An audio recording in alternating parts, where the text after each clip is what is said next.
Hey, and welcome back to the Intentionally Abundant Business Podcast. This is Dr. TK, and I want to share with you 3 things that will definitely close your business in 2023. So you got to pay attention.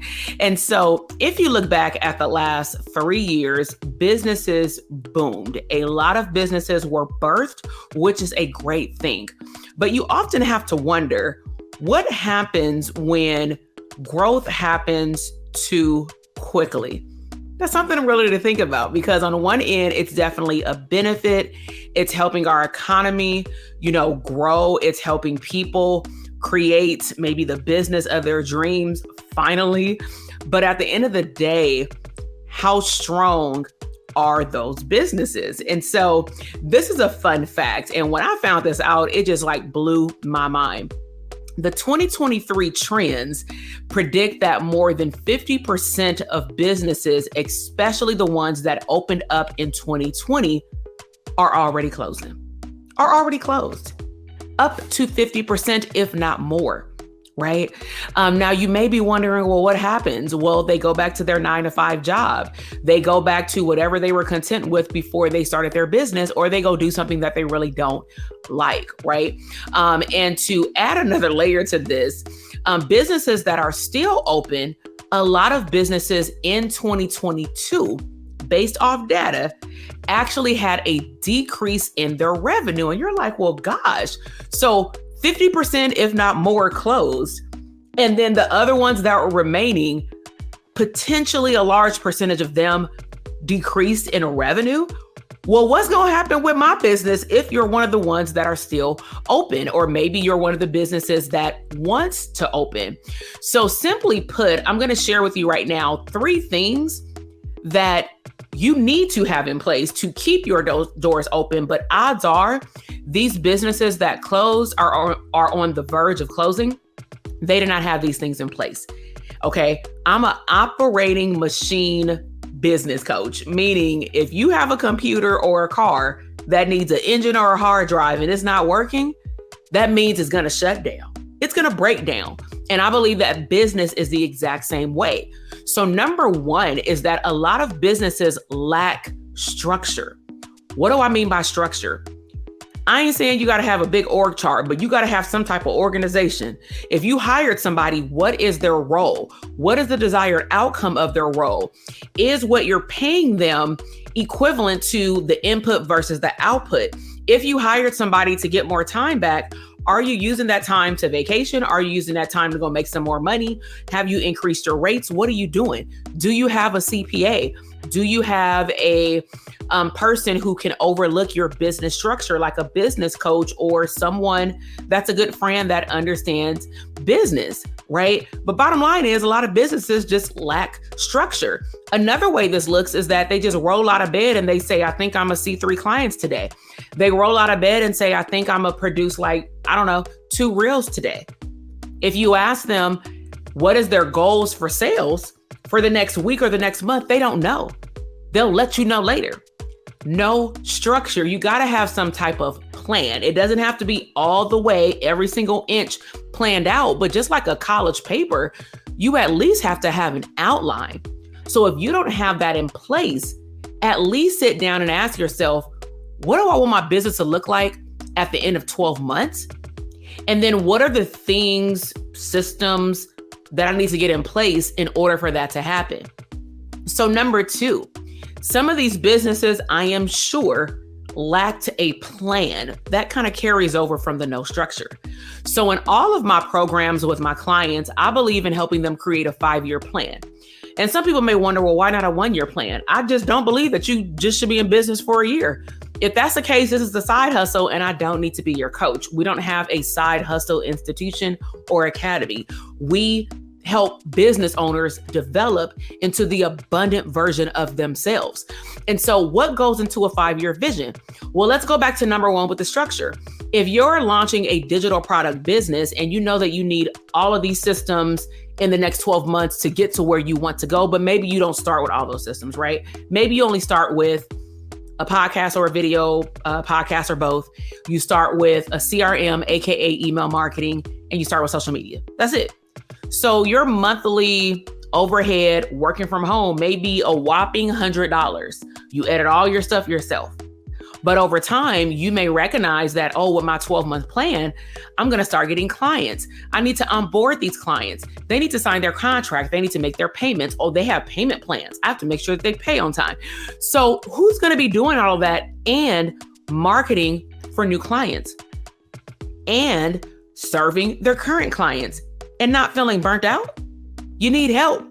Scalability. I just did a whole podcast episode on the difference between growth versus scale. Know the difference. So the goal in 5 years, I hope for your business, is to start scaling. And what that means is that you're working less while earning more, which means that you got to hire help. But who do you hire? That should be in your 5-year plan. Your hiring should be based off of your growth. If I know that I want to enter into the space of YouTube and I really want to grow, but I don't have the time or capacity to do all the things that I want to do on YouTube, I already know, and these are things that we've considered over the last 2 years, there needs to be somebody on my team designated for video editing, which we hire. There needs to be somebody, if the video editor can't do it, designated on my team who can either A, create the graphics, or they have the knowledge and or capacity that can be taught to them to seek out a subcontractor to make our thumbnails, to make our description and things like that. Some of the stuff can be done in-house, but I'm also not going to give certain tasks to team members in which they're not operating in their genius zone. That actually is not helping me scale my time. That actually is creating more problems because they're going to come to me with something that I don't like, and then they're going to have to do it again. That's wasting time. Time is money. Okay. So a lot of people lack a 5-year plan. Also in the plan, what are your strengths? What are your weaknesses in terms of areas of improvement? What are opportunities? What are other things that you want to launch or open up or try in the next 5 years? And then what are your threats? AKA what or who can stand in the way of you doing those things? What I just explained to you in short is a SWOT analysis. SWOT, just go look it up. And they probably, I'm sure, have templates for it. Okay. Now, lastly, you want to think about why else these businesses may have closed. Well, maybe they are showing up online. Maybe they're even posting 3 to 5 times a day on social media. They're posting 1 video on YouTube a week, maybe 2. But are they adding value to their targeted audience? Do they know? Do you know who the target audience is? Can you actually solve their problem? Do you even know what the problem is? Can you say their problem in a way in which they will then be able to understand it and say, wow, I want to work with you? So prime example, this is something that I do pretty much every single month of my business, is I always ask new clients how they found me. I engage with my audience. I poll them on Instagram. I ask you here on YouTube or my podcast to comment in the comment box. Let me know what was your biggest takeaway. How did you find me? Share it with someone else. I want to talk to you. I know that I specifically serve in terms of products and services. Content can be across the board to any business owner who wants to be abundant. But in terms of products and services, I know I serve 3 classifications of individuals: mental health therapists, healers, those can be spiritual leaders, Reiki therapists, doulas, people who serve other people and heal them, and or service providers that can be case managers. You provide a service to people. You want to grow, maybe one-on-one, or maybe you want to grow to one-to-many. I have 2 different levels of services and or products to cater to the needs of those individuals. However, there's one underlining thing that I always go back to in my content in which I attract my ideal clients. What is it? What did I say in the beginning of this video? In the beginning of this podcast? I am an operating systems coach. I focus on abundant mindset, but in order for you to get that abundant lifestyle, you got to have that positive mindset inside. That's where my psychologist stuff comes in. And then also you have to have the systems in place so that you can hire people, so that you can get your time back, so that you can go on vacation. You can hang out with your friends. You can go dating. You can do a couples night. You can do whatever you want. But a lot of things will not happen before burnout if you don't have operating systems in place. All right. So let me ask, with those 3 things that I mentioned, no structure, no 5-year plan at minimum, no value when you're talking to your audience online, you're just posting randomly to random people. Is that you? Did I just describe who you are? I hope not. But let's just say it was. Most business owners, especially the ones that I cater to, therapists, healers, and service providers, if you provide a service to anybody of any kind, I don't care what it is, I am sure that if you have clients, you smashing your services, meaning you doing a good job. You either went to school to learn it or you learn based off experience, and now you teach other people how to do the same, which is great. But you may not know how to scale past 6 figures. Maybe you hit 7 figures, but there's only so much you can do by yourself. So, do you really want to keep offering one-on-one services and going down the rabbit hole? Or do you want to actually achieve abundance before you burn out or retire? Right? Really think about that. So I want to formally invite you to our Intentionally Abundant Business Conference of 2023. If you're watching this podcast or tuning in on the audio podcast and it's before October and there are seats left, because all you have to do is head over to drtk.com/links. We put the links in the comment box. That's my hub for everything I have going on. If you see the link, that means it's still available.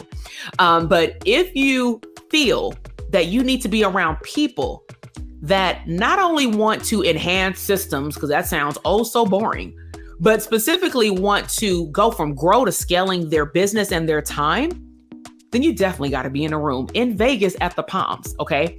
So I want to close out by sharing 3 fun facts of why you need to be there, okay?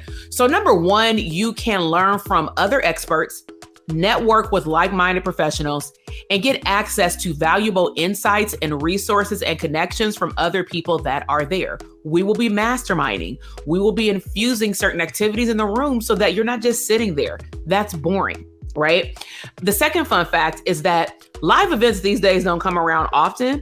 So make sure that you figure out a way to get there to connect with other industry leaders, okay? Fun fact number 3 that I'll close out with is it does take time, effort, and an investment to truly scale your business. So simply put, by attending this conference, you're going to be investing your time, but also your business's future by gaining valuable knowledge by the information that I, along with guest speakers, will present, along with gathering resources and putting them into action in the conference. This is not a conference where you're going to sit down, be scrolling on your phone because you're bored, and you're not getting up. We're going to get you out of your seat. We're going to have you mastermind at your table. You're going to have to potentially get the microphone and tell us what your biggest takeaway was. Some people will get the opportunity to hit the lottery and get on stage and ask a hot seat question, which means that you can laser focus on one area in your business that you need help with, and up to 100 people plus myself will pour into you from the stage, and you can take that video or audio recording of you for that section, because of course we can't audio and video the whole conference for you to like share with people, right? That's your investment, that's your time. But that's your way of getting broad coaching and laser coaching, along with what you're going to do at the table with the phenomenal people that you meet. And we have a very creative way of getting you linked up with the right people at the right table at the conference. All right. So again, head over to drtk.com/links if you want to meet us in Vegas. I look forward to seeing you. Outside of that, stay connected. Head over to Instagram. I post different type of content, maybe some dancing content, some fun, abundant content. And also from time to time on my YouTube channel, I will also post behind the scenes of what my week is like. How do I plan and prep for abundance activities as a wife, as a mom? And then also, what do other sides of my business look like as a psychologist? Okay. So I'm just here to tell you that you don't have to choose, and that you can have the and both. You do not have to choose to be abundant. All right. So make sure that you subscribe. If you love this episode, please make sure that you comment below and let me know, what was your biggest takeaway from this entire episode? Was it you gonna meet us in person? Was it you don't want your business to close? Was it that you need operating systems? What is it? Let me know so that we can chat in the comments, and I will see you in the next video. Bye.